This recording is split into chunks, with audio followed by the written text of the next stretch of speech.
Hello there everybody, today I'm going to do another feeding tube video for you guys.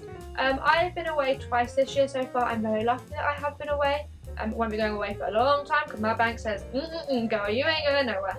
But that's besides the point. But the first time that I went away, I had so many questions and queries on how I would go away with a feeding tube and if I was allowed to go away with a feeding tube. So I thought I would do a video on it for you guys to help you out, because if you have a feeding tube then you might have the same questions if you've not been away, or it could give you some extra tips on how to travel with a feeding tube.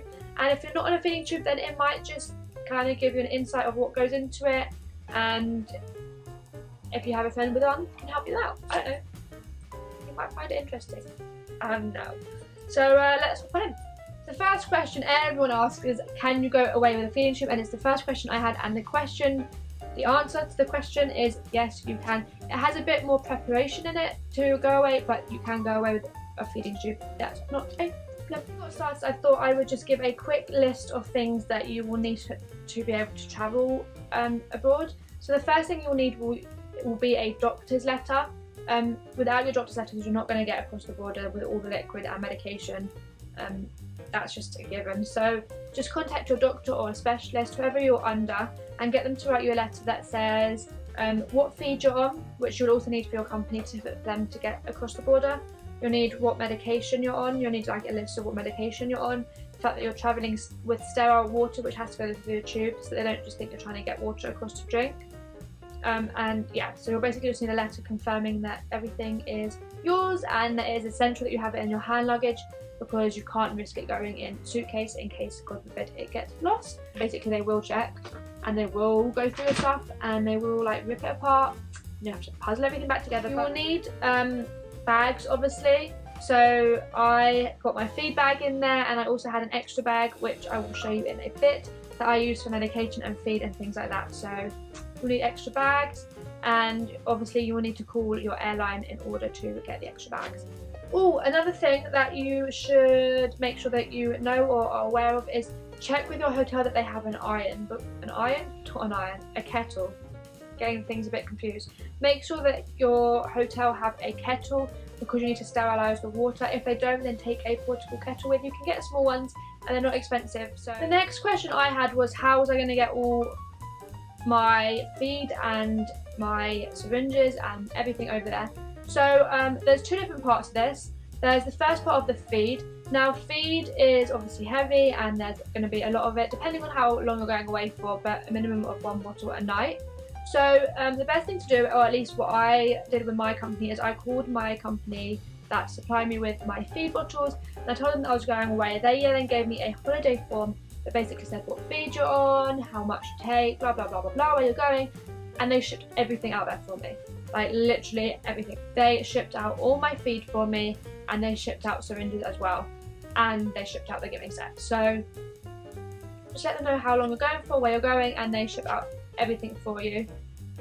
So it's nice and easy, you don't have to worry about it. I would recommend taking a few extra in your hand luggage, even if they are taking or shipping out enough for you, in case you break one, drop one, there's a problem with one, you need extra, anything like that, you've got the extra there. One is, how am I going to get my pump there?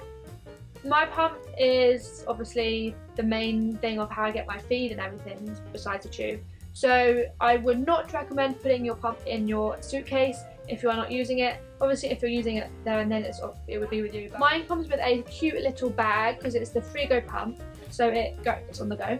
And I decorated it because why not decorate it? So I popped some bows, some cheerleading bows on there, and yeah. So in here I would keep, in the front pocket I would keep an adapter for wherever I'm going. This is the Spanish one, I don't know. No, this is the Spanish one, I think.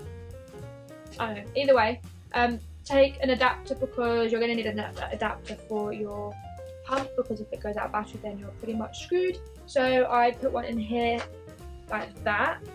The next thing I have in here, I kind of use this as like a mini everything I need in one bag. So I have a spare syringe in the side pocket, and in the other one I have just a bottle of water.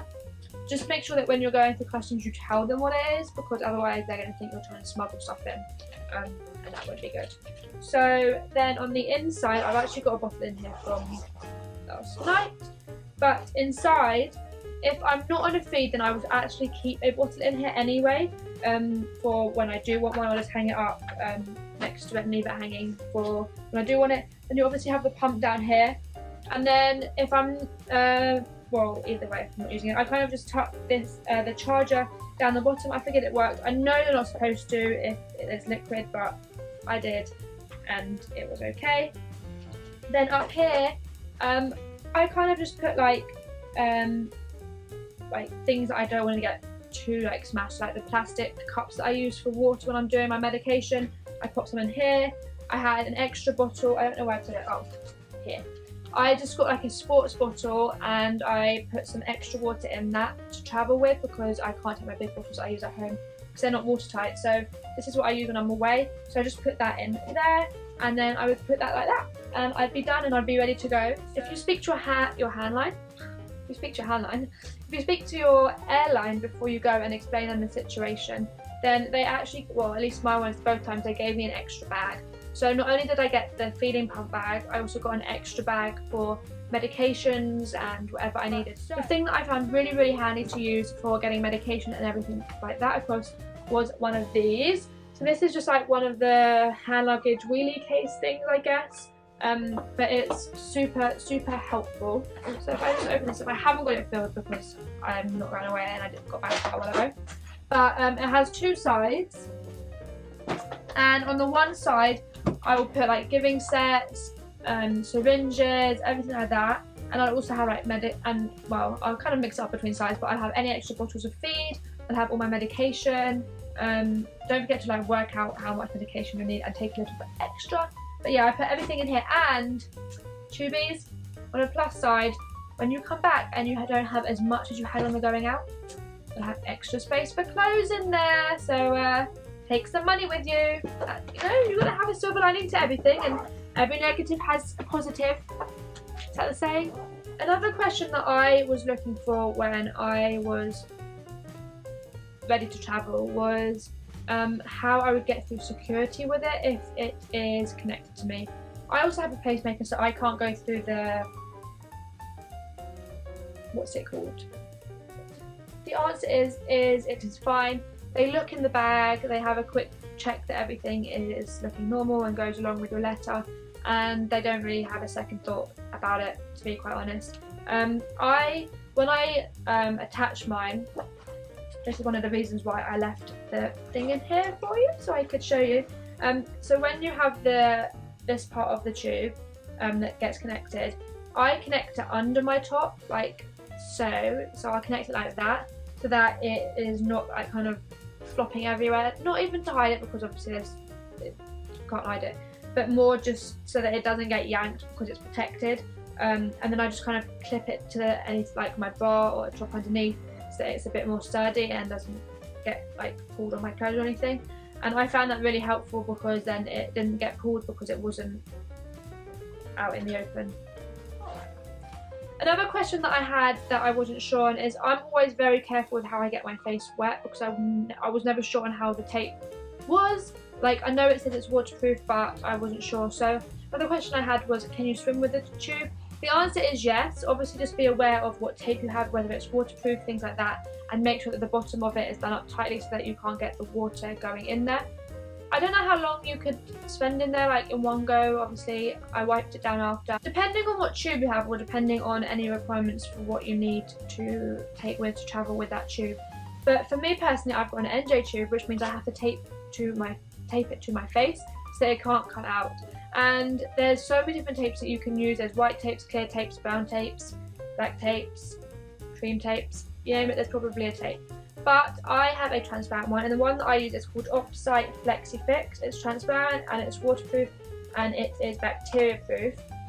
And I really, really love this stuff. And I can tell you now, if you have a tube that you need any tape on and you're going in the water, this stuff is waterproof. Like, it does not budge. Like, I went under the water, I could jump in, I could swim underneath, I could do everything, and it did not come off. The stuff kind of looks like cling film. It comes on a roll, and then we just cut it down to the size that I want it.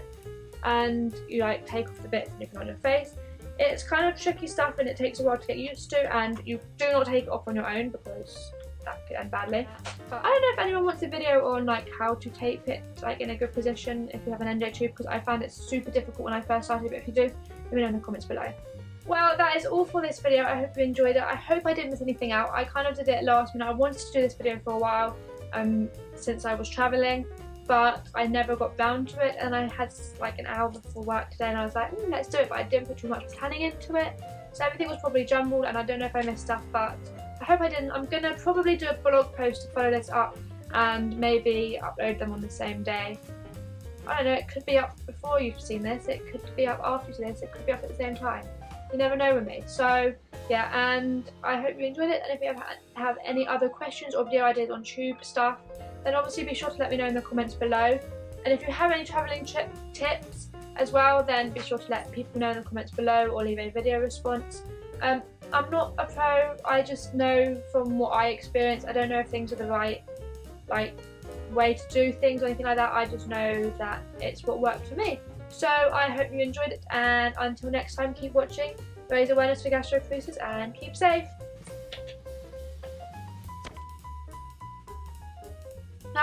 It's put me off. I can't think because it put me off my phone.